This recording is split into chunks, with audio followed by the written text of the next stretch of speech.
Sí. Sí, vaya. Entonces, ay, ¿qué pusieron? Ah, ok, bueno. Es que ya les dije que no puedo, cuando presento la pantalla, es como se pone completa, no puedo ver los chats.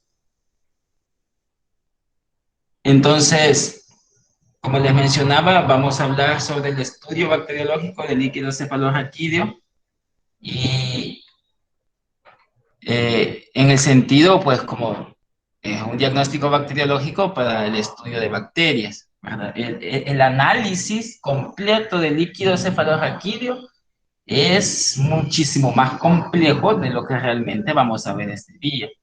Porque si ustedes se darán cuenta, o tal vez ya tuvieran nociones o algo referente al análisis ya del líquido cefalorraquídeo, no se hace únicamente también solo para evidenciar la presencia o ausencia de bacterias, sino que también se hacen hasta análisis físico-químicos al líquido cefalorraquídeo en sí.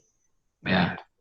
El líquido cefalorraquídeo, se darán cuenta ustedes cuando lleguen esas muestras al laboratorio, pues que prácticamente es un líquido que vale oro, en el sentido de que al médico le cuesta realmente obtenerlo, porque el médico es el único quien lo obtiene, nosotros no hacemos nada más que procesarlo.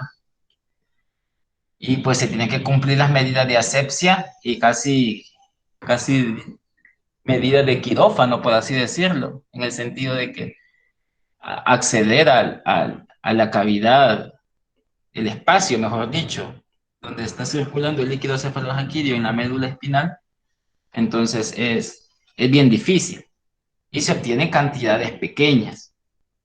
Ya no se diga si es un niño, pues son cantidades sumamente pequeñas. Si es un adulto, pues ya se pueden obtener hasta 3 tubos diferentes, ¿verdad?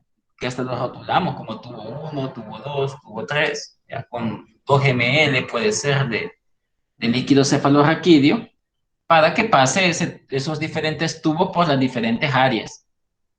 ¿Ya?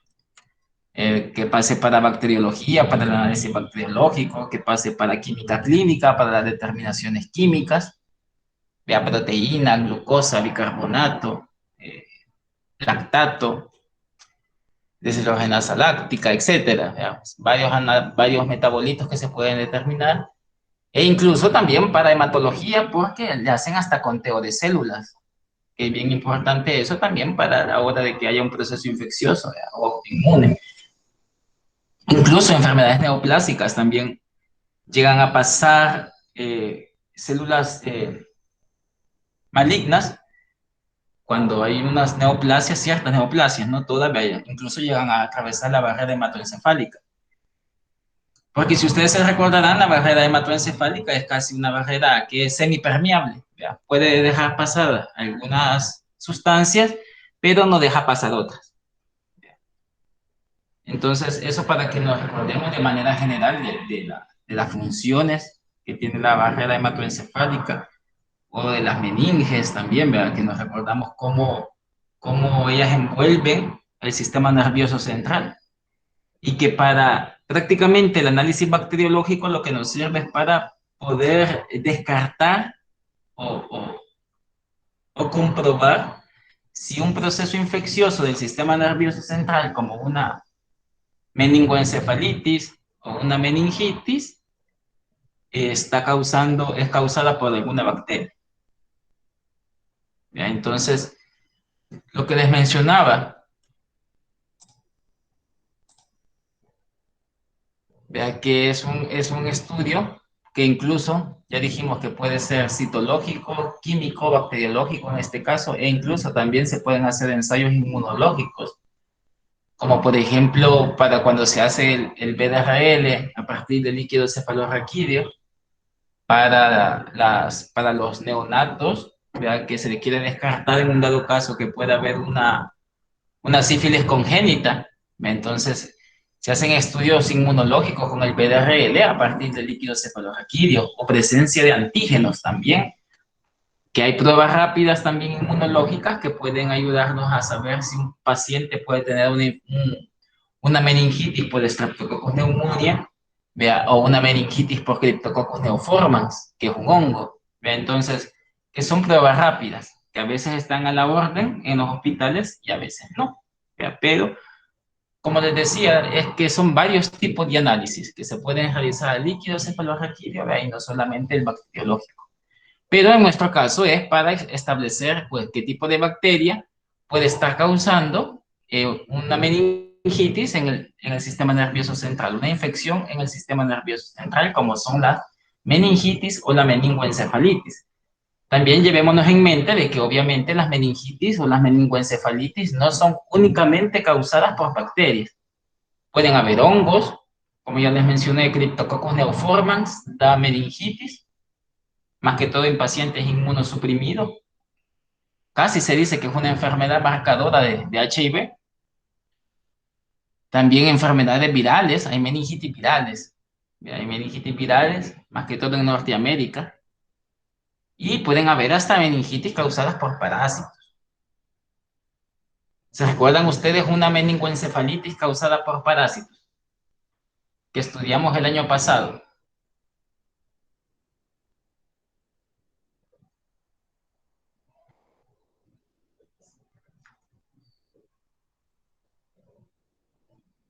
¿Se recuerdan?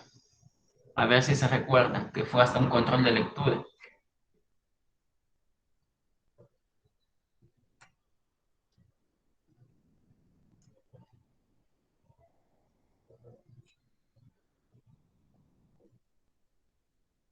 Protozoario, un protozoario.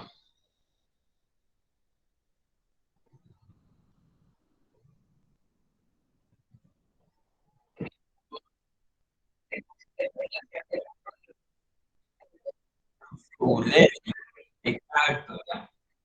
Está la Naegleria fowleri, ¿vea? O la cantamueva, ¿vea? Todas aquellos protozoarios que son amebas de vida libre pueden dar meningoencefalitis, ya sea granulomatosas o no, ¿vea? Pero eso lo van a ver en el diagnóstico parasitológico. Ahí les van a explicar cómo se identifica ese tipo de amebas, ¿vea? Y los procedimientos, el procesamiento que se le hace al líquido cefalorraquídeo o las coloraciones que se le hacen al líquido cefalorraquídeo para ver la presencia de hongos o ver la presencia de protozoarios en líquido cefalorraquídeo es totalmente diferente a lo que vamos a ver este día. Es totalmente diferente, pero como les mencionaba, solo es para que nos llevemos la idea de que no únicamente las bacterias son las que pueden causar meningitis. Entonces, bueno, y recordamos también que el líquido cefalorraquídeo pues es un líquido estéril, ¿ya? Como la mayoría de líquidos biológicos que están presentes en cavidades serosas en el organismo. Y que pues obviamente, al igual que otras tomas de muestra, pues las condiciones de antisepsia ya deben de ser sumamente óptimas. Y no se diga en este caso, pues que es un poco traumático para el paciente, pues que accedan a la médula espinal, ¿ya? No tanto a la médula espinal en sí, sino al líquido, pues que está envolviendo a esa médula espinal. Porque si se recuerdan la función del líquido cefalorraquídeo, ¿cuál será la principal función que tiene el líquido cefalorraquídeo?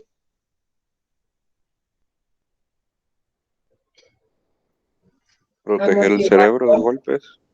¿Cómo? Proteger el cerebro de golpes. Exacto, vea, como una barrera de amortiguación, vea, de algún tipo de traumatismo, y no solo al cerebro, vea, al encéfalo, sino también a la médula espinal.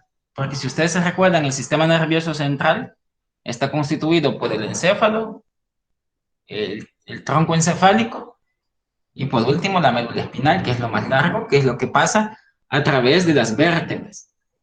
¿Vea? Y no nos confundamos en decir médula espinal de médula ósea, ¿vea? Porque sabemos que son dos cosas diferentes, ¿vea? Son sumamente diferentes.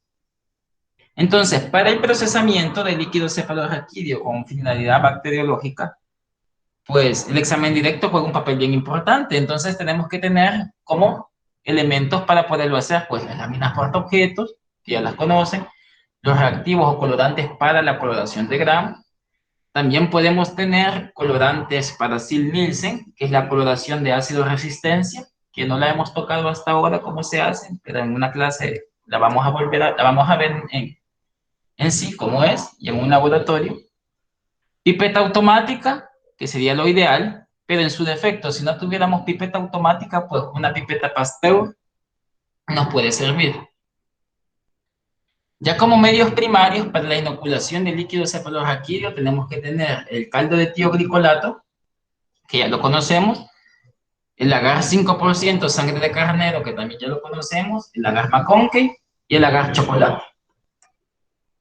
Y también podemos, dependiendo del estudio que se quiera hacer, el agar glucosado de Saburó, que es un agar especial para el crecimiento de hongos, y el medio de Lowenstein-Jensen, que es un medio especial para micobacterias, más que todo para Mycobacterium tuberculosis, para el crecimiento de Mycobacterium tuberculosis, porque ya desde ya podemos ir avanzando que en estos medios, como por ejemplo que tenemos acá, caldo de tioglicolato, agar sangre, agar McConkey, agar chocolate, Mycobacterium tuberculosis no nos va a poder crecer, no nos va a crecer.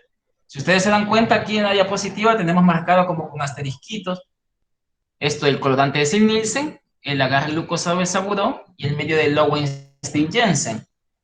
Vea, esto porque de forma rutinaria, no lo hacemos. A menos que el médico lo solicite y pida el análisis de líquido cefalorraquídeo para la búsqueda de micobacterias, vea, o para la búsqueda de hongos. Vea, utilizaríamos ya no estos medios, sino un agar glucosado de Saburó. O si el médico sospecha una meningitis por Mycobacterium tuberculosis, vea, más que todo siempre en pacientes HIV, entonces ya no haríamos tinción de Gram, sino haríamos coloración de Sil-Nielsen, vea, y ya no sembraríamos todos estos medios que tenemos acá, sino sembraríamos el medio de Lowenstein-Jensen. Entonces, de forma rutinaria es todo lo demás que tenemos acá, ¿vea? Pero ya lo extraordinario o extrarrutinario es lo que tenemos con asterisco, que ya el médico debe de indicarle en la boleta el estudio extra que quiere que se le haga. Porque si no lo escribe, pues de lo contrario uno no lo procesa o no lo hace de esa manera. Entonces, como sabemos, el líquido cefalorraquídeo, el mismo nombre lo dice, es líquido. ¿Ya? O lo pueden encontrar en los libros como líquido cerebroespinal. ¿Ya? Los últimos textos lo mencionan así, como líquido cerebroespinal. Entonces, su característica es que en condiciones normales, pues sea un líquido transparente e incoloro, que los libros lo describen como agua de cristal de roca, haciendo alusión a que pareciera como un agua pura y cristalina. O sea, no hay percepción de nada. Parece como que fuera exactamente agua, en condiciones normales. Pero ya en procesos infecciosos o procesos traumáticos, ya del sistema nervioso, entonces ya, o procesos inflamatorios también, ¿verdad? Entonces ya la apariencia, el aspecto del líquido va cambiando y ya se puede volver opalescente, se puede volver turbio, ¿ya? Se puede volver ligeramente turbio o santocrómico. Entonces, puede manifestar diferentes tonalidades dependiendo del proceso que se esté padeciendo. Pero en condiciones normales, pues decimos que es transparente e incoloro, como agua de cristal de roca. Entonces, cuando el líquido cefalorraquídeo se dice que presenta un aspecto transparente o incoloro, pues para el estudio bacteriológico lo que se va a tener que hacer es ese líquido, centrifugarlo a 2500 revoluciones por minuto por 15 minutos. Y con el sedimento, que obviamente va a estar en el fondo del tubo después de que se centrifugó, vamos a elaborar dos frotis. ¿Vean? Se va a colorear un frotis por el método de Gram, ¿vean? O se puede también colorear por el método de Sil-Nielsen. pero esto también dependiendo si el médico lo solicita. Entonces se observa con el microscopio, obviamente a 100 por, como todas las bacterias, recordemos que todas las bacterias se observan con objetivo 100 por, todas. Y se describen las bacterias presentes, ¿verdad? E interpretar los resultados y elaborar el reporte preliminar. Elaborar el reporte preliminar con base a lo que se observaba en el sedimento del líquido cefalorraquídeo. Mencionan algunos de que si el líquido cefalorraquídeo está sumamente turbio, entonces no es necesario hacer este proceso de centrifugación. ¿Ya? Porque hay mayor cantidad de bacterias en teoría presentes en el líquido, entonces no sería necesario. Entonces directamente solo se suspende el líquido cefalorraquídeo con cuidado, ¿ya? Y se toma, ¿ya? Con la pipeta Pasteur, ¿ya? Parte del líquido y se hace los frotis, se elaboran los frotis, que es como hacer un frotis normal, como hemos visto. Entonces, con la pipeta Pasteur o con la pipeta automática, pues vamos a retomar también siempre el sedimento, en el caso que se haya centrifugado, y se va a depositar 50 microlitros en el caso de que fuera una, ¿cómo se llama? Una pipeta automática, ¿vea? O una simple gota con la pipeta Pasteur en cada uno de los diferentes medios de cultivo que ya mencioné al inicio. Entonces, una gotita iría para el agar sangre, una gotita para el agar chocolate y una gotita para el agar macón. Entonces, por método de estrellas, ¿vea? Como ya hemos visto, en una práctica de laboratorio, cómo se hace el método de estrellas, ya, en 3 o 4 pasos, ya, se inocula los respectivos medios. Se esparce el inóculo como se les ha enseñado. Entonces, al ya tener inoculadas las 3 placas, y también inoculado el caldo de tioglicolato, que creo que aquí no está presente, pero en la lista lo mencionamos, si se recuerda. Entonces, inoculamos con el sedimento del líquido cefalorraquídeo una placa de agar sangre, una placa de agar McConkey, una placa de agar chocolate y un tubo de caldo de tioglicolato. Entonces, 4 medios de cultivo son los que se van a inocular con 500 microlitros de líquido cefalorraquídeo, ¿vean? Si se trabajara con una pipeta automática. Entonces, como ya dijimos anteriormente, que no se nos olvide que el agar sangre y el agar chocolate siempre van a ir en atmósfera capnófila, ¿ya? En aquella campana con humedad y vela encendida, que es algo que ya hemos mencionado, y el agar McConkey, pues él va solito en aerobiosis en la estufa. Y fíjense, para que no se confundan, porque como no hemos trabajado en laboratorio de por sí, la campana que llamamos la campana para CO2, también la campana para CO2 se mete a la incubadora. Vea, porque es ahí donde está la temperatura de 37 grados. Vea, lo único que la Gamma Conky no iría dentro de la campana, sino queda afuera de la campana, pero siempre dentro de la incubadora. No sé si me explico. Agar sangre y agar chocolate siempre van dentro de la campana para CO2 y el agar McConkey va fuera de la campana, pero ambos, campana y McConkey, van dentro de la incubadora a 37 grados por 18 a 24 horas. Lick, Dígame. entonces la vela no iría, porque imagino que por la temperatura, ¿verdad? Fíjese que lo que hacemos es que tenemos la campana para CO2, ya que es, si se recuerdan, es como, ¿qué sería? Como un gran frasco de vidrio, ¿verdad? Donde metemos las placas, ya con la humedad, con las gasas empapadas con agua destilada, ¿verdad? Y sobre ellas ponemos las placas, y ya después sobre las placas ponemos la velita encendida, y después cerramos esa campana. Entonces lo que hay que esperar es que la vela se apague, se extinga. Entonces lo que hace la velita prácticamente es consumir el oxígeno que está presente dentro de la campana y hacer que la presión parcial del CO2 pues aumente porque el CO2, el oxígeno, se consumió. No en su totalidad, pero se consumió en buena parte. Entonces, cuando la campana se mete a la incubadora, hay que meterla, en teoría, cuando la velita está apagada, cuando se apagó. Muchas gracias, Luis. Sí, sí, buena pregunta. Creo que eso no lo habíamos aclarado cuando vimos esa parte de las atmósferas capnófilas. Entonces, lo ideal es que para evitar accidentes y todo eso, pues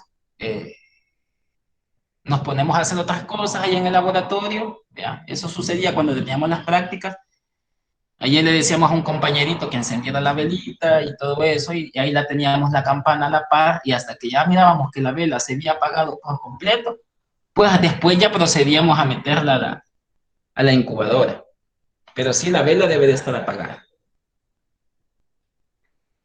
Entonces, acá lo que vemos es un flujograma, ¿ya? De lo que prácticamente lo que hemos mencionado sobre como la marcha a seguir. Si se fijan, no es una marcha sumamente complicada, es muy sencilla, muy sencilla. Entonces, donde tenemos la muestra, que es el tubo que contiene el líquido cefalorraquídeo, ya dijimos que lo vamos a centrifugar si está transparente o incoloro o como agua de cristal de roca. ¿Vea? Entonces, si se presenta así, lo vamos a centrifugar a 2500 revoluciones, ¿vea? O a 3000 revoluciones por minuto durante 15 minutos. ¿Para qué? Obtener pues sedimento, pues pareciera de que si está ligeramente turbio o un poco claro, pues pensaríamos de que la cantidad de bacterias es menor la que está presente, si las tuviera, entonces para hacerlas que sedimenten. Pero si el líquido cefalorraquídeo está turbio, muy turbio, entonces este paso se puede obviar. Entonces, ¿cómo vamos a hacer el estudio preliminar? Directamente a partir del sedimento, ¿ya? Del líquido cefalorraquídeo. Entonces podemos hacer habitualmente o rutinariamente la coloración de Gram, ¿ya? Para reportar la morfología, ¿ya? Y la reacción al Gram, ¿ya? De estas bacterias, y emitir el reporte preliminar al médico de lo que se ha observado, si hay presencia de bacterias. Y tenemos acá, pues, en este caso, si se pide búsqueda de hongos, pues se realiza una tinción negativa con tinta china negra diluida 1:5 para la búsqueda de levaduras capsuladas. ¿Vean? Entonces, si las hubiera, pues se reportan esas levaduras capsuladas. ¿Vean? Y si no las hay, pues se reporta como negativo. ¿Vean? Y si las observamos, pues como ya mencionamos que las levaduras son hongos, entonces se sembraría en el agar glucosado de sabor. Pero como les mencioné, toda esta parte, pues el médico debe de solicitarlo, ¿verdad? Si quiere un examen para búsqueda, ¿verdad? De hongos en el líquido cefalorraquídeo, entonces sabemos que la tinta china negra es la que vamos a utilizar para buscar levaduras capsuladas. ¿Verdad? Pero de forma rutinaria, pues nosotros lo que hacemos es la coloración de Gram.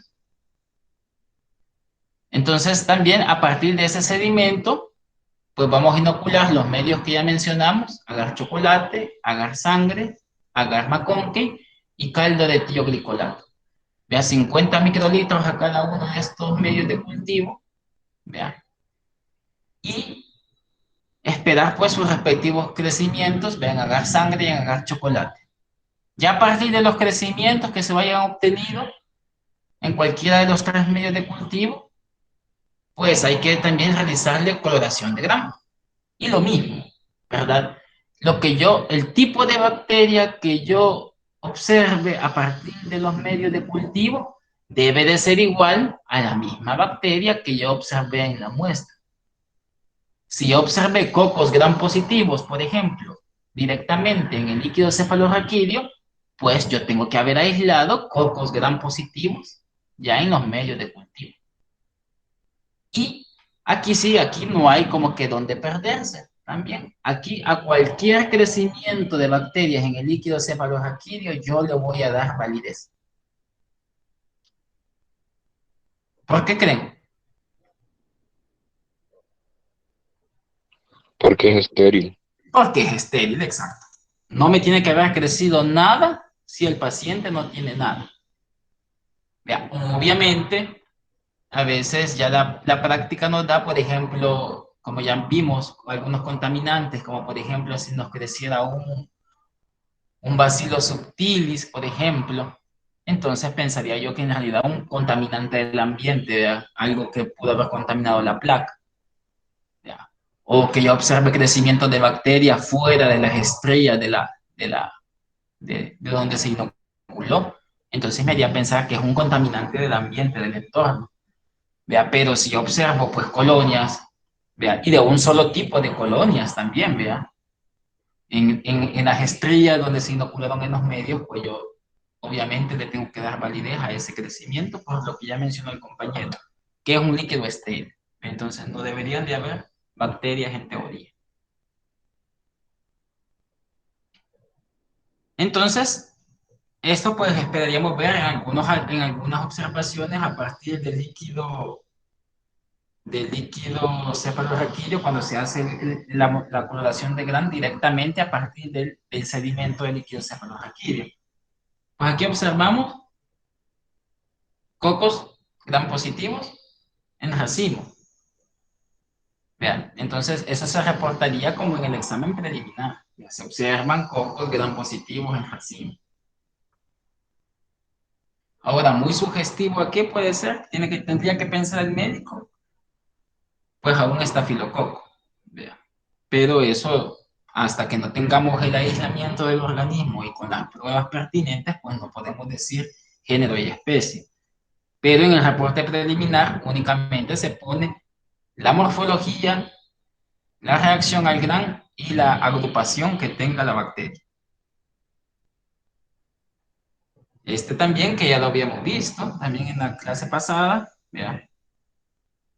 Que, ¿cómo describíamos esta bacteria? ¿Se recuerdan? Diplococos gram positivo. Son diplococos gram positivos, pero decíamos, le agregábamos una palabrita más. Porque no son tan Lanceolados. lanceolados, sí, exacto. Entonces decimos diplococos lanceolados gram positivos. Gram positivos. Entonces, cuando observamos esto, dijimos a qué microorganismo probablemente nos enfrentemos.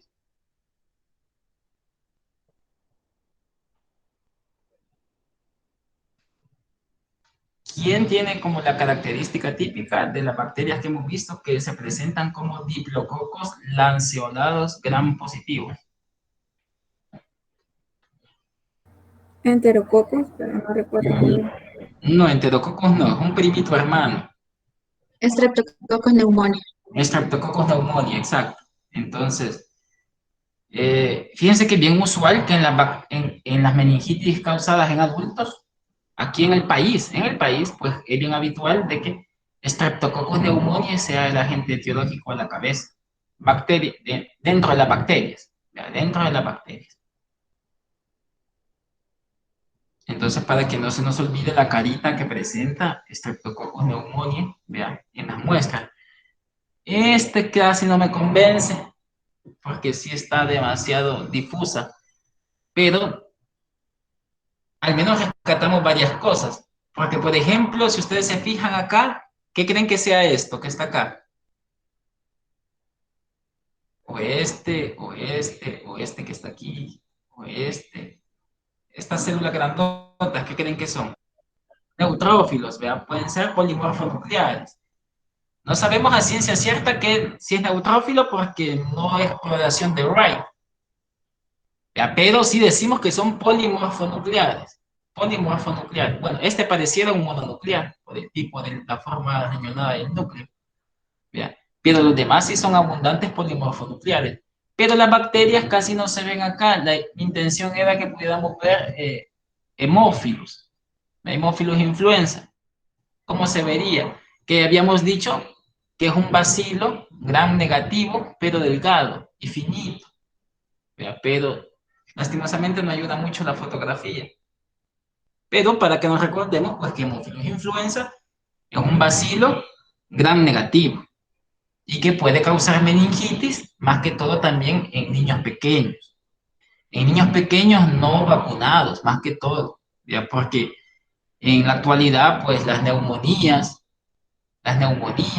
otitis y las meningitis causadas por hemófilos influenza, por la vacunación, pues gracias a Dios han bajado bastante. Pero anteriormente, pues eran frecuentes en niños pequeños, en niños pequeños. Y este que ya habíamos visto, ¿ya? Como ejemplo de bacilo gram negativo, ¿ya? Que puede ser de diversos microorganismos, ¿ya? Podemos decir que puede ser una enterobacteria, ¿ya? Puede ser hasta Pseudomonas aeruginosa, ¿ya? Puede ser cualquier otra bacteria que se presente como bacilo gram negativo.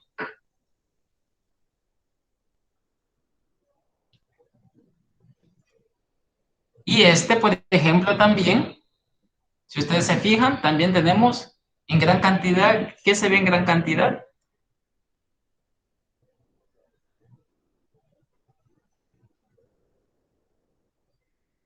¿Qué células se ven en gran cantidad?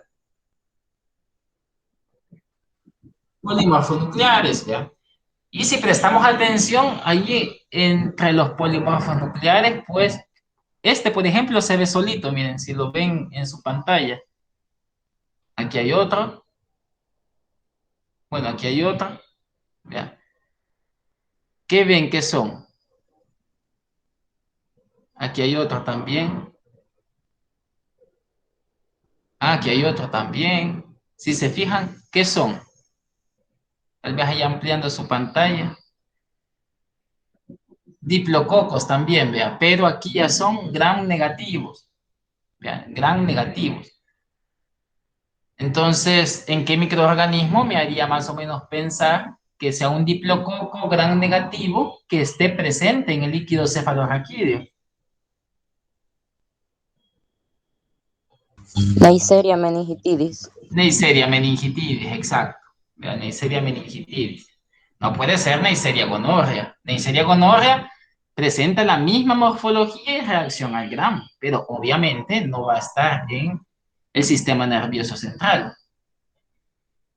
Y fíjense que si acercaran bien esta imagen, aquí por lo menos, bueno, el monitor porque me ayuda mucho, el que tengo acá, se observa que se le observa un pequeño halo, aquí en este caso, alrededor de la bacteria. Un pequeñito, ¿vea? Halito transparente. ¿Qué podría ser ese pequeño halo que se observa?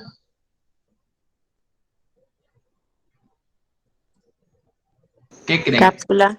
Cápsula, sí, exacto, cápsula. Y fíjense que Streptococcus pneumoniae, cuando somos bien acuciosos con la microscopía, a veces también a Streptococcus pneumoniae se le puede lograr ver su cápsula.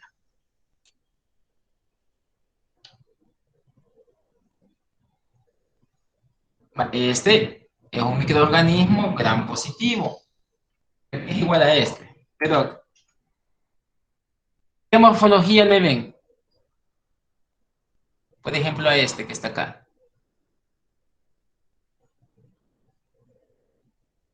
O este de acá. Sí, bacilo, ¿verdad? Un bacilo, pero gram ¿qué? Positivos. Positivo. Aquí sí se ve bien moradito, bien morado, vean. Lo moradito es gram positivo. Entonces, que es el mismo que se ve acá, pero aquí está como que demasiado magnificada la imagen. Entonces, por eso me gusta más este, porque está un poquito ya no tan amplia. Fíjense que con este, que en realidad lo describimos como un bacilo corto gram positivo. Vean, este tipo de morfología es compatible con el organismo que vamos a estudiar ahora en la práctica. En la discusión, perdón, en la discusión, vean, que es Listeria monocitógenes. Entonces, Listeria monocitógenes tiene la morfología de ser un bacilo corto gram positivo. Entonces, al observar este microorganismo en líquido cefalorraquídeo y que creció en condiciones de aerobiosis y todo lo demás que nos van a mencionar sus compañeros, pues me haría pensar mucho en este agente causal más que en otros bacilos gram positivos. Y otra característica es que este bacilo gram positivo es no formador de esporas. Vean, los otros bacilitos gram positivos que hemos estudiado, como Clostridium y Bacillus, si se recuerdan, esos dos tipos de bacilos gram positivos son formadores de esporas. Pero el caso de Listeria monocytogenes no es formador de esporas.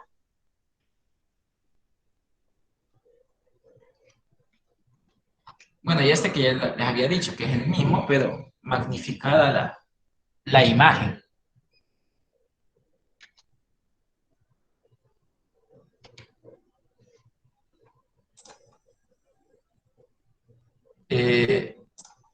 No sé si tienen alguna duda respecto a lo que hemos mencionado al inicio, antes de que veamos el video.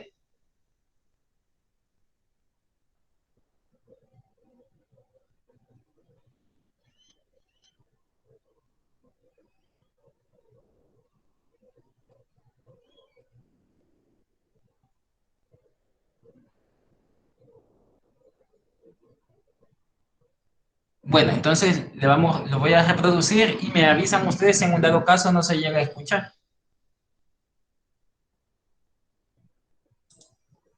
Hola a todos, ¿qué tal? Espero que se encuentren muy bien. Vamos a ver este video función lumbar y análisis de líquidos celular. Sí, yo creo que está suave. Esperen.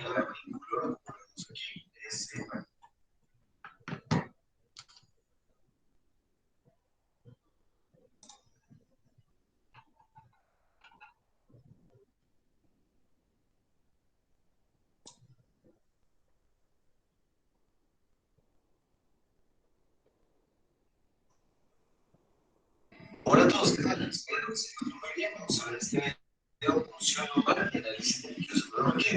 Recordemos primero que el líquido celular es un líquido de aspecto claro y incoloro, como lo vemos aquí. Parece que yo hubiera tomado este tubo de ensayo y me hubiera puesto agua pura, así de claro y incoloro. Tiene un volumen de 150 mililitros total, la velocidad de producción es de 5 mililitros por minuto, lo que quiere decir que en 5 horas ya se recambia todo esto. Una presión de 60 a 150 mililitros de agua es muy importante, que la presión se aumenta fisiológicamente cuando hay un aumento de la presión abdominal, tos, esfuerzo físico, estornudos, y que puede disminuir si sacamos el líquido celular muy rápido. Esto es muy importante porque el encéfalo funciona adecuadamente con esta presión. Tenemos también la proteína aquí, es decir, las proteínas en líquido celular que normalmente son de 15 a 45 y son extensas del volumen, pero cuando hay una infección, un proceso infeccioso del sistema nervioso central, aumentan las proteínas a expensas de las inmunoglobulinas, que también son proteínas, porque actuarían células del sistema inmune a atacar a la amenaza. Y ven estas proteínas y estas estarían aumentadas. También tenemos la glucosa aquí, o la glucosa que es que normalmente corresponde a 2/3 de la glucemia. O sea, si nosotros tenemos una glucemia de 75, ahí tendríamos una glucosa con la glucosa de 50, si fuera más alta tendríamos 185. Y recordemos que en una infección entran células del sistema inmune que consumen esa glucosa, también el propio agente infeccioso puede consumir esa glucosa. Entonces ahí se quedaría esta razón de 2/3 y habría una disminución de la glucosa. Tiene un cloro de 120, 130 y unas células, esto es muy importante recordar, que son muy poquitas, justamente con estos crónicos no dejan pasar células de 0 a 3 y que son de familia metrobúmico y que principalmente son linfocitos, o sea, monomorfonucleares. Tendríamos que preocuparnos o asumir como normal si el predominio fuera de polimorfonucleares, o sea, digamos de neutrófilos.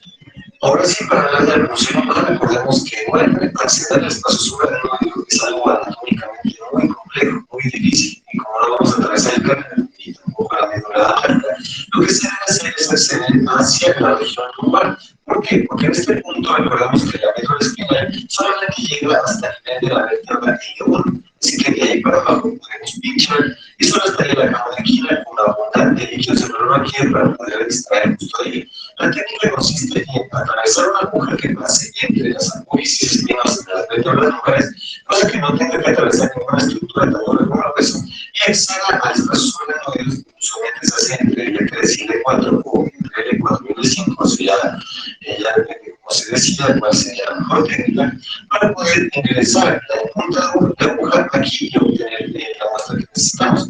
Entonces, las estructuras que se atraviesan con la aguja para llegar a este espacio son, primero que todo, la piel y la fase superficial. Después tenemos el ligamento supraespinoso. Recuerda, esto es muy importante, esto se toma simple. El ligamento supraespinoso es un ligamento que pasa por la línea media entre plata, o sea, por la parte posterior de plata de la apófisis espinosa lumbar. Esto es importante porque como la aguja va a pasar por la línea media, siempre se va a atravesar este ligamento primero. Luego, el ligamento interespinoso, que es el que está entre plata y la apófisis espinosa. Luego, el ligamento amarillo, que es el que nos da la puerta de entrada hacia el canal vertebral. Y ya en este tenemos importantísimo el cuadro que se pasa por el tejido conectivo del plexo venoso.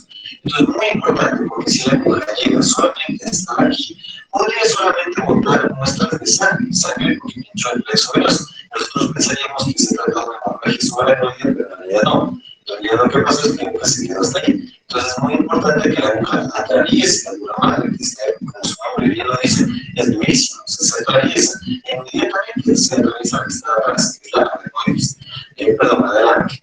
Y una vez atravesada la adenoides, ya llegamos al plexo subarachnoide, donde ya situada en el punto de la aguja, ya podemos obtener nuestra muestra. En cuanto a la técnica, debemos recordar que tiene que ser el paciente en una posición encuadrada, ya sea sentado, como vemos aquí, o en el cúbito lateral derecho. O sea, las dos da lo mismo, siempre y cuando la espalda esté así. O sea, el cuerpo esté flexionado sobre sí mismo. ¿Por qué? Porque esto facilita la separación entre las apófisis espinosas. Si el paciente se incorpora a la posición recta, la posición directa, ahí las apófisis espinosas, el espacio se reduciría. Eso dificultaría bastante el paso de la aguja, entonces por eso siempre se prefiere esto, y que el paciente mantenga esta posición durante toda la extensión. Siempre hay que explicar al paciente esto, que esto va a llevar bastante molesto, pero que tiene que hacerlo bien para que pueda hacerse correctamente el procedimiento. Ahora, la aguja que se utiliza es una aguja, entre comillas, como que doble. Tiene una aguja por fuera y una aguja por dentro. Es una aguja que va dentro de esta. ¿Por qué? La aguja que va dentro es la aguja dura, la que está que tiene dos funciones: atravesar los tejidos duros, que ya habíamos mencionado, que igual siguen siendo duros, no el hueso, igual son duros, y sobre todo que no se quede parte de este tejido dentro de la aguja que va a extraer el líquido, ¿sí? Para que no se parte, no tengamos que pinchar otra vez. Entonces, lo que ocurre es: se pincha, se ingresa la aguja, y después se retira la que estaba perforada, o sea, que quede esta con el huequito, para que por aquí ingrese el líquido celular, aquí y aquí comience a gotear, como lo vamos a ver aquí. Se deja puesta la aguja, se pone el tubo y vamos a esperar gota por gota. Usualmente se espera que goteen de unas 30 a 60 gotas por tubo. Usualmente se recogen los tubos, ya depende de lo que se quiera estudiar. Pero importantísimo es hacer esto: se deja la aguja puesta y que normalmente por presión, usualmente le haces al paciente que converse un poco, que igual, sin moverse de su posición, para que comience a poner las gotas sobre el tubo. Tú me dirás, ¿por qué no se hace lo de la sangre? Que normalmente tú haces una flebotomía y extraes la sangre de lo que necesitas en ese momento. No, porque recordemos que la presión del líquido cefalorraquídeo, mantener en valores normales, es muy importante. Si tú extraes líquido cefalorraquídeo normales, generarías una caída de presión súbita que afectaría el tejido cefálico. Entonces, por eso se espera que caiga gota por gota hasta llenar lo que necesitamos. Ahora, ¿qué te puedes dar cuenta de esta foto de acá? Que mira, el líquido habíamos dicho que era claro y de color, pero aquí está moteando un poquito con un tinte rojo, un tinte hemático. Esto quiere decir una hemorragia subarachnoidea aguda, lo más probable, porque la sangre sigue roja, y siempre es importante recordar una cosa: cuando el líquido cefalorraquídeo no cambia su aspecto, se sigue siendo claro, pero se vuelve amarillo, lo que se conoce como líquido cefalorraquídeo santotónico, eso quiere decir un sangrado viejo. ¿Por qué? Porque la hemoglobina, normalmente roja, ya se transformó, o sea, ya pasó suficiente tiempo para que se transforme en bilirrubina, y ahora de color amarillo, el líquido cefalorraquídeo. Eso no hay que confundir la carne por cuando el líquido cefalorraquídeo se pone turbio. El aspecto turbio, en cambio, el aspecto purulento, eso ya da más inicio a ese efecto de una infección, así que no se agrada. Ahora veamos el análisis citoquímico del líquido cefalorraquídeo. Sería más citoquímico porque se estudia el citológico y el químico. Entonces, primero, tomamos el tubo y a simple vista lo que se puede ver son las características físicas, es decir, el aspecto micro que habíamos comentado un poco sobre esto ahorita. En el citológico se toma el sedimento y el químico del suelo. ¿Qué quiere decir? Como en la parte baja del tubo se reposa lo de mayor peso molecular, aquí vamos a ver las células, en cambio en la parte de arriba del tubo vamos a ver la parte química. Entonces, en el citológico, que es el estudio celular, vamos a hacer un conteo de las células, a ver cuántas hay, vamos a hacer tensiones, principalmente la tensión de glándulas y bacterias. Si estoy pensando en una meningitis tuberculosa, puedo pedir una tensión de 100 Nielsen para ser un poco más específico, y vamos a hacer la tensión de Roentgen para la fórmula diferencial, para saber si es que las células que están ahí del sistema inmune son o polimorfonucleares o monomorfonucleares. Esto es muy importante, ya vamos a ver para qué, para el diagnóstico diferencial. También tenemos el análisis químico, en el cual vamos a ver la glucoraquia, tenemos 2 de glucemias y en la proteína raquia, los valores normales de 15 a 45. Ahora vamos a ver esta tabla que les puse de cada parámetro, o mejor dicho, cada tipo de líquido celular, como se lo puede ver, con cada aspecto por separado. Entonces, lo que tenemos primero es un patrón normal. El patrón normal ya habíamos declarado todo esto. También es mencionar que la fórmula diferencial a lo que me refiero es que predominan más los monomorfonucleares, es decir, linfocitos, monocitos. Y esto de aquí es la relación de la glucosa del plasma, o sea, la glucemia sobre la glucoraquia. Es decir, la glucosa del glucoraquia que es de 2 tercios, o sea, 0.6 transformadores decimales.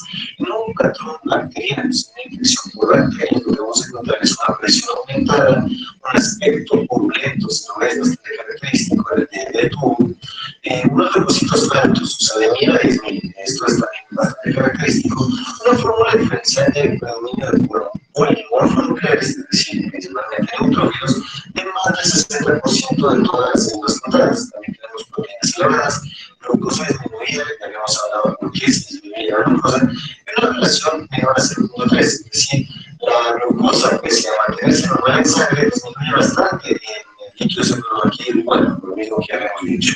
En el patrón primario podemos tener que la presión puede ser normal, aumentada, y dependiendo del grado de meningitis, de encefalitis, de virus. El aspecto es blanquecino, los leucocitos elevados, pero no tantos, hasta 1000 más o menos. Una fórmula diferencial, eso sí, que tenga monomorfonucleares más del 80%, las proteínas de 50 a 100, igual elevadas, pero igual limitante, una glucosa que puede ser normal, porque igual básicamente los virus no consumen glucosa, no consumen nada, no hacen metabolismo, así que puede ser algo muy fresco.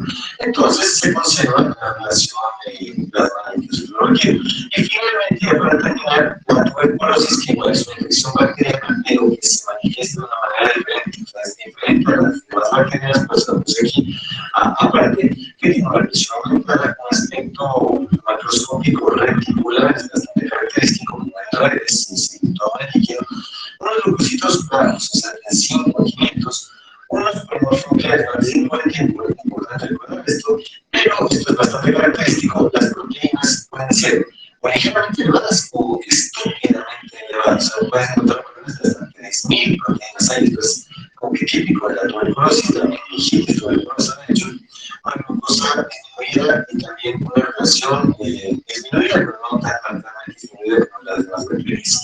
Y eso es todo, muchachos, muchas gracias, espero que estén les haya servido, no olviden suscribirse si se tienen alguna pregunta, algún comentario de sugerencia, colóquenme en los comentarios de abajo y suerte en sus estudios.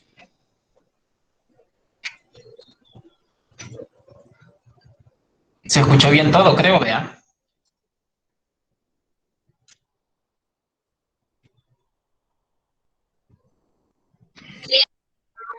Más o menos, bueno. De todos Más modos, o menos, licenciado. ahí les va a quedar la presentación para que la puedan escuchar. El que explica creo que habla demasiado rápido, pero como la van a tener ahí, la pueden volver a escuchar y pueden ahí sacar apuntes y todo respecto a lo que concierne, a lo que estamos viendo. Es interesante este video por el hecho de que nos explica un poquito, por lo menos, parte de la toma de muestra, que como le digo, nosotros no lo hacemos, pero es interesante que nosotros sepamos en realidad cómo se colecta y todas las condiciones y la forma en que se hace, ¿vea? y también pues cómo hace también esa interpretación, ya que dentro de algunos de los valores que se presentan en el líquido cefalorraquídeo, para cualquier tipo de infección. Ustedes ahí vieron que había para infección bacteriana normal, para tuberculosis, meningia y para infecciones virales. ¿Ya? Entonces, según el tipo de etiología, pues así van cambiando los valores, ya van cambiando los valores. Y no se diga más, pues que lo puede ir enlazando con el estudio bacteriológico, que si hubo presencia de bacterias, y ya les reportan bacterias, entonces eh, sería más fácil, ¿vea? Aún interpretar esos valores, los citoquímicos, porque en realidad si se fija son citoquímicos, porque dan reporte de glucosa, de proteínas y de células. Entonces por eso decimos un análisis citoquímico.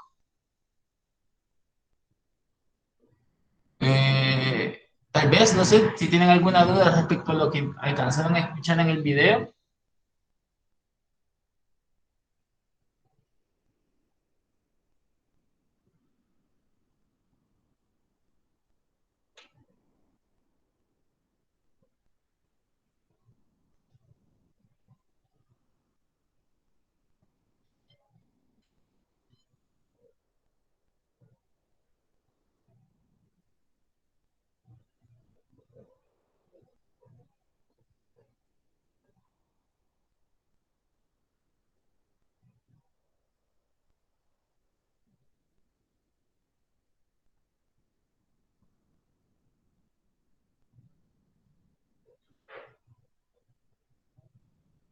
¿No? Bueno, entonces vamos a quedar hasta acá por el momento, y teníamos programada la sesión de grupo, habíamos puesto una programación, comenzar a las 10 de la mañana, pero bueno, creería que sí, creo que sí, quizás a esa